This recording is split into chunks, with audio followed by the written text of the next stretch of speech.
Everyone, welcome to Net Economics classes. I am Priyanka and we are doing July 2018 questions. ये है part 6. हम already 5 parts इसमें cover कर चुके हैं. Means up to 50 questions we have done with complete explanation. Now we are going to start with question number 51. Question number 51 is, which one of the following is true for demand side vicious circle of poverty? The vicious circle of poverty को हमें बताना है, वो भी demand side vicious circle of poverty को हमें explain करना है. हमें बताना है इनमें से कौन से options जो हैं वो show करते हैं demand side vicious circle of poverty को. Option हमें first दे रखा है low income, low demand, low investment leads to capital deficiency, leads to low productivity and then again low income. Next हमें दे रखा है low productivity, low income, leads to low saving, leads to low investment, then capital deficiency. Third option हमें दे रखा है low income, low investment, low demand, low capital deficiency.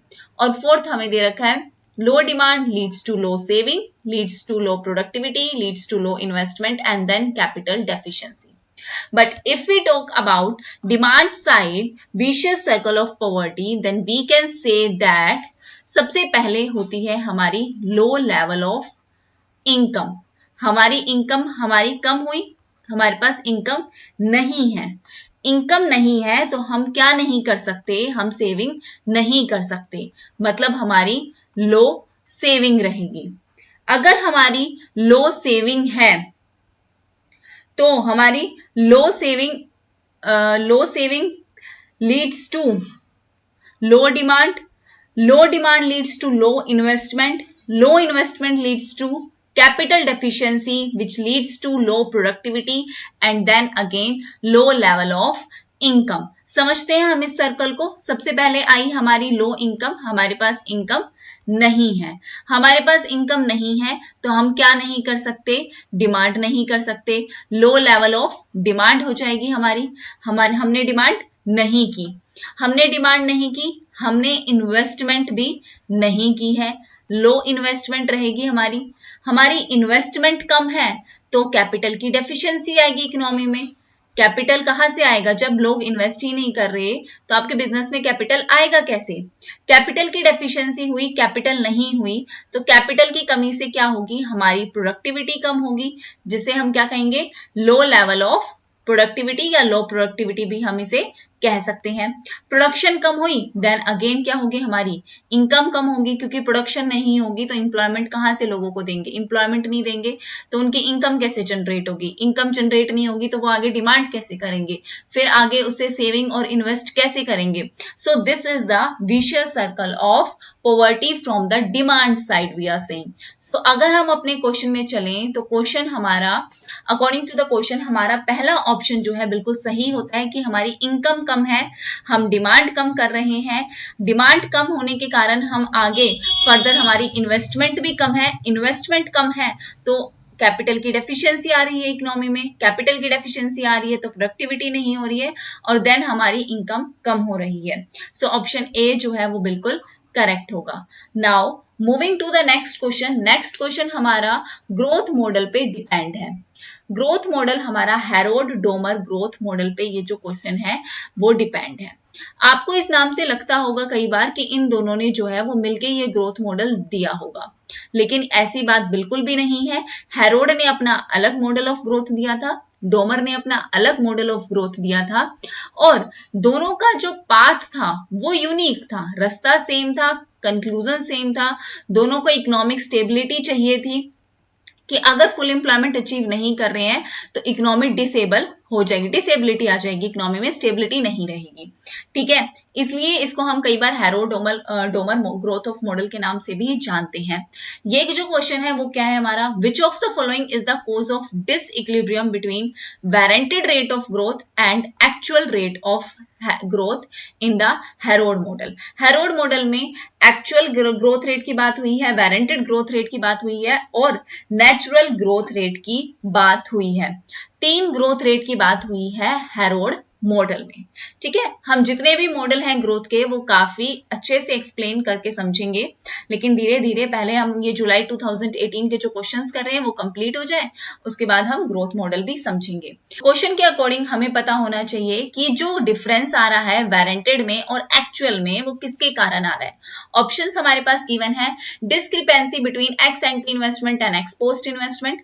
Second है हमारा discrepancy between x anti investment and x anti saving. Third है हमारा discrepancy between x anti saving and x post investment. और fourth है हमारा discrepancy between x post investment and x post saving. तो यहाँ पे जब हम बात कर रहे हैं हेरोड मॉडल ऑफ ग्रोथ की, तो हेरोड मॉडल ऑफ ग्रोथ में हम चीजों को समझते हैं थोड़ा सा डिटेल में। सबसे पहली बात, जो हेरोड मॉडल है वो कौन सी इकोनॉमी पे बेस्ड है, वो केन्जियन पे बना है। केन्जियन की अगर हम बात करें तो केन्जियन जो मॉडल दे रहा है उसने शॉर्ट रन में बात की है, और शॉर्ट रन में केन्जियन ने बात की है इनकम जनरेशन की। ठीक है, और जो हमारा हेरोड मॉडल है वो भी इनकम जनरेशन पे, मतलब केन्जियन मॉडल पे डिपेंड है, मतलब income generation short run. Okay, अगर हम लॉन्ग रन की बात करें तो लॉन्ग रन में दोनों ही आ जाते हैं, इनकम जनरेशन भी आ जाती है, इनकम जनरेट हो रही है तो प्रोडक्टिव कैपेसिटी भी एनहेंस हो रही है। ऑब्वियस सी बात है, जब आप कहीं ना कहीं प्रोडक्शन हो रही है तभी तो लोगों को इनकम मिल रही है ना, तो प्रोडक्टिव कैपेसिटी भी एनहेंस हो रही है। पर केन्जियन बात कर रहा है सिर्फ शॉर्ट रन की, तो हेरोड मॉडल ने जो बात की है वो बात की है एक स्टेबल इकोनॉमी की बात की है। ठीक है, अब जब हेरोड ने ये जो मॉडल है वो केन्जियन इनकम जनरेशन या इनकम डिटर्मिनेशन पे बनाया है, तो यहाँ पे हेरोड ने क्या बात की है, हेरोड ने तीन चीजों को लिया है, वारंटेड ग्रोथ रेट की बात की है, नेचुरल ग्रोथ रेट की बात की है, और एक्चुअल ग्रोथ रेट की बात की है। तीनों में डिफरेंस पता होना चाहिए।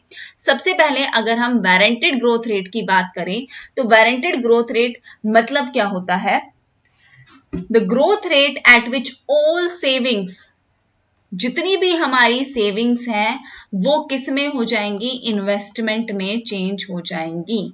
जितनी भी सेविंग्स है, all savings are going to be absorbed into investment, वो कहता है वारंटेड ग्रोथ रेट।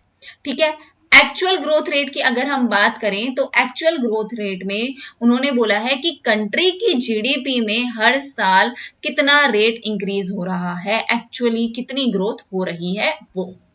और अगर हम नेचुरल ग्रोथ रेट की बात करें तो नेचुरल ग्रोथ रेट में एक इकोनॉमी को क्या चाहिए, an economy is required to maintain the full employment. Natural growth rate में बात हुई है कि हमें फुल एम्प्लॉयमेंट को मेंटेन करना है। अब यहाँ पे हमें दे रखे हैं एक्स एंटी इन्वेस्टमेंट और एक्स पोस्ट इन्वेस्टमेंट। तो एक्स एंटी या एक्स पोस्ट में क्या डिफरेंस होता है, सबसे पहले अगर हम एक्स एंटी इन्वेस्टमेंट की बात करें तो एक्स एंटी इन्वेस्टमेंट का मतलब होता है कि वो इन्वेस्टमेंट की अमाउंट जो एक फर्म क्या करती है, प्लान करती है क्या करने का, इन्वेस्ट करने का at different levels of income in an economy। ठीक है, इनकम जनरेशन की बात आ गई कहीं ना कहीं, at different levels of income in an economy। ये तो हो गई हमारी x anti investment. X post investment की अगर हम बात करें तो एक्स पोस्ट इन्वेस्टमेंट का मतलब होता है the investment, the actual investment जो हमारी इकोनॉमी में हो रही है, एक्चुअल इन्वेस्टमेंट। तो यहाँ पे एक्चुअल और वारंटेड की बात हो गई, जितनी भी सेविंग्स है वो किस में आ जानी चाहिए, इन्वेस्टमेंट में बननी चाहिए, और एक्चुअल का मतलब जो एक्चुअल जीडीपी में हर साल इंक्रीज हो रहा है। तो इन दोनों में डिफरेंस का कारण क्या है, the difference between the x anti investment and x post investment. X anti मतलब जहां पे प्लानिंग हो रही है इन्वेस्ट करने की, और इन्वेस्ट हम क्या कर रहे हैं, at different levels of income in an economy. X post में हमारी क्या हो रही है, एक्चुअल इन्वेस्टमेंट हो रही है। तो अगर हम अपने ऑप्शंस की तरफ चलें तो जो डिसइक्विलिब्रियम आ रहा है वारंटेड में और एक्चुअल में, वो किसके कारण आ रहा है, discrepancy between the x anti investment and x post investment. So option A जो होगा वो हमारा बिल्कुल करेक्ट होगा अकॉर्डिंग टू द ऑप्शंस। अब चलते हैं हम अपने नेक्स्ट क्वेश्चन पे। नेक्स्ट क्वेश्चन जो है वो बैंकिंग से रिलेटेड है, और हमने ये मनी बैंकिंग एंड कैपिटल की जब हम बात कर रहे थे, जब हमने ये बेसिक्स कंप्लीट किए थे तो उसमें ये क्वेश्चन हमने लिया था। Which one of the following committee recommend to establish the NABARD in India? कौन सी कमेटी ने नबार्ड की एस्टेब्लिशमेंट की बात की है। ठीक है। नाबार्ड के एस्टेब्लिशमेंट की बात करने वाली नरसिम्हन कमेटी है, चक्रवर्ती है, अभिजीत सेन कमेटी है या फिर शिवारमन कमेटी है। तो ऑप्शन हमारा शिवारमन कमेटी बिल्कुल सही होगा। It was by an act of parliament which is in July 12, 1982। अगर हम नाबार्ड की बात करें तो हमने जब ये पढ़ा था तो हमने डिस्कस किया था कि 3 ऐसे एग्रीकल्चरल डिपार्टमेंट हैं जो मर्ज हुए थे और बने थे नाबार्ड। तो उसमें पहला था हमारा एग्रीकल्चर क्रेडिट डिपार्टमेंट, दूसरा था हमारा rural planning and credit sale, तीसरा था हमारा agriculture refinance development department, agriculture refinance development department. ये तीनों हुए थे और फिर हमारा नाबार्ड बना था। इसके बारे में हम डिस्कस कर चुके हैं already. So according to that option fourth D option हमारा बिल्कुल करेक्ट होगा। Now moving to the next question, which of the following options is or are true for the National Action Plan for Climate Change? National Action Plan जो आया था for the climate change, उसमें कौन से options हमारे सही हैं? पहला ऑप्शन है कि ये 2008 में लॉन्च हुआ था और दूसरा ऑप्शन है हमारा that it has a 8 vertical missions for the pollution control. Third option है हमारा कि दोनों ही सही है और फोर्थ है हमारा neither one or nor true. Two is तो अगर हम national action plan for climate change की बात करें तो ऑब्वियसली ये 2008 जून में लॉन्च हुआ था और इसके 8 वर्टिकल मिशंस थे फॉर द पॉल्यूशन कंट्रोल। तो हमारे दोनों ही ऑप्शंस जो हैं वो बिल्कुल सही होंगे। Means the option C third is correct. Now moving to the next question. Next question जो है हमारा, which one of the following scheme is not included in Rashtriya Krishi विकास योजना। अगला क्वेश्चन हमारा राष्ट्रीय कृषि विकास योजना पे डिपेंड है और ये जो हमारा क्वेश्चन है वो यूजीसी नेट ने बिल्कुल सही नहीं बताया था, इसके कोई करेक्ट आंसर नहीं दी थी। तीनों ही ऑप्शंस में हमारी कहीं ना कहीं गड़बड़ है क्योंकि राष्ट्रीय कृषि विकास योजना पहली बात जो ये है वो 11th 5 ईयर का प्लान का पार्ट है। ठीक है, जो चीजें इससे रिलेटेड है वो मैं आपको बता देती हूँ क्योंकि ऑप्शन कोई भी सही नहीं आए थे। और 2007 में ये जो है वो फॉर्मली लॉन्च हुआ था। ऑब्वियसली ये एग्रीकल्चर सेक्टर से रिलेटेड था, that is the primary sector. ठीक है, और इसके एलिट सेक्टर्स हैं उनसे भी ये रिलेटेड था। इसके बारे में अगर हमें थोड़ी सी और जानकारी चाहिए हम सारी की सारी जितनी भी योजना होंगी वो हम एक बार डिस्कस कर लेंगे क्योंकि जो योजना के क्वेश्चंस जो आते हैं, जो स्कीम्स के क्वेश्चन आते हैं वो करंट से आते हैं बिल्कुल।